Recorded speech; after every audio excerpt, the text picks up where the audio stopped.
कोमल वृद्धाश्रम में डोनेशन करने के लिए आई है। वो अक्सर यहाँ आती रहती है, लेकिन आज का दिन कुछ खास है और वो बहुत खुश भी लग रही है। तभी उसको आश्रम की ही एक औरत मिलती है। क्या बात है कोमल बेटी, आज तो तुम बहुत खुश लग रही हो। हाँ अम्मा जी, माँ को गुजरे 6 साल हो गए हैं। तब से पिताजी अकेले थे, पर भगवान ने उनकी सुन ली। कल उनकी दोबारा शादी हुई है, इसलिए मैं बहुत खुश हूँ। अरे ये तो बहुत अच्छी बात है। और कोमल अपने फोन में अपनी नई माँ और पिता की फोटो दिखाती है। उसे देखकर वह बूढ़ी औरत बहुत डर जाती है और चिल्लाने लगती है। ये तेरी नई माँ नहीं, एक डायन है। इसका नाम मीना है। अम्मा जी, ये आप क्या बोल रही हैं? मैं सच बोल रही हूँ। इसने मेरे बेटे के साथ शादी की थी और 1 हफ्ते में उसे मार दिया, और एक एक करके इसने मेरे घर के सभी मर्दों को मार दिया। तू जितनी जल्दी हो सके इसे पीछा छुड़ा ले। ये आप कैसी बातें कर रही हैं? आप कहीं पागल तो नहीं हो गई? नहीं बेटी, मैं पागल नहीं हूँ। तू मेरी बात मान। ये एक यक्षिणी डायन है जो इंसानों के बीच ही रहती है, और तब तक इनकी सच्चाई किसी को पता नहीं लगती जब तक ये किसी को अपना असली चेहरा न दिखा दे। और ये लंबी उम्र जीने के लिए मर्दों का शिकार करती है। तू ही इससे अपने परिवार को बचा सकती है, क्योंकि यक्षिणी किसी औरत का कुछ नहीं बिगाड़ सकती। लेकिन कोमल इन सब बातों पर विश्वास नहीं करती और चुपचाप वहाँ से चली जाती है। वो अपने पिता के घर पहुँचती है, लेकिन उसके दिमाग में अम्मा की बातें रह जाती हैं। पिताजी, आपने जिससे शादी की है, आप उन्हें अच्छे से जानते तो हैं, और ये आपको कहाँ मिली? आपकी मुलाकात कैसे हुई? ये तुम कैसी बातें कर रही हो? साफ साफ बोलो, जो भी बोलना है। मैं बस पिताजी आपकी सलामती चाहती हूँ। इतने में कोमल की नई माँ माया उसके पिता को आवाज देती है। उसके पिता एकदम से घबरा जाते हैं और भागकर ऊपर चले जाते हैं।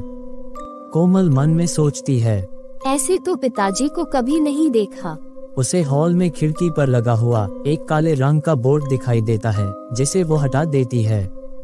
इतने में उनके घर का नौकर आ जाता है। अरे बिटिया, ये क्या कर रही हो? इसे मत हटाओ। पर क्यों काका, इसे क्यों लगाया हुआ है? बिटिया, वो नई मालकिन को धूप से दिक्कत है और उन्हें पसंद भी नहीं है, इसलिए उन्होंने सभी खिड़कियों को बंद करवा दिया है। कोमल सोच में पड़ जाती है कि आखिर ये हो क्या रहा है। वो अपने पति को फोन करके घर बुलाती है। सुनो, तुम घर कब तक आओगे? आज तो नहीं, पर कल शाम तक आ जाऊंगा। उसका पति दूसरे दिन शाम को आने का बोलता है। रात होते ही घर का नौकर पीछे के दरवाजे से कहीं जाता है। कोमल ये देख लेती है और धीरे धीरे उसके पीछे जाती है। वो नौकर घर के पीछे बने एक कमरे में जाता है, जहां उसकी नई माँ कुछ तंत्र विद्याएं कर रही होती हैं। उसका चेहरा भयानक दिख रहा होता है।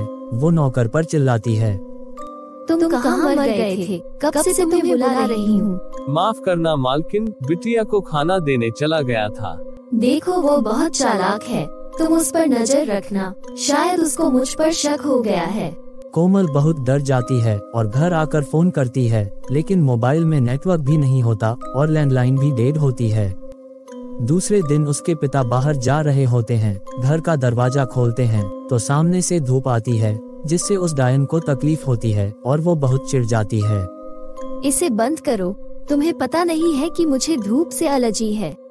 हाँ, अभी करता हूँ। और वह दरवाजे को बंद कर चले जाते हैं।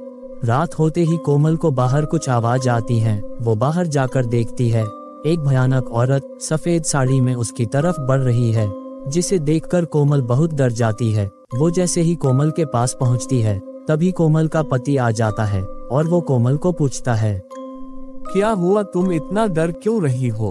तभी कोमल देखती है कि उस औरत की जगह उसकी नई माँ खड़ी है। हाँ कोमल बेटी, क्या हुआ? तुम इतना क्यों डर गई? तुम मेरी माँ नहीं हो। मैं जानती हूँ तुम एक यक्षिणी हो जो यहाँ मेरे पिता को मारने आई है। उसका पति डर जाता है, लेकिन वो यक्षिणी उसके पास आती है और बोलती है, दामाद जी देखो, ये कैसी बातें कर रही है। क्या मैं आपको ऐसी लगती हूँ? और वो उसकी आंखों में देखती है और उसका पति उल्टा कोमल को डांटता है, ये तुम अपनी माँ के बारे में कैसी बातें कर रही हो? तुम्हें शर्म आनी चाहिए। कोमल समझ जाती है कि इसने उसके पति को भी अपने वश में कर लिया है।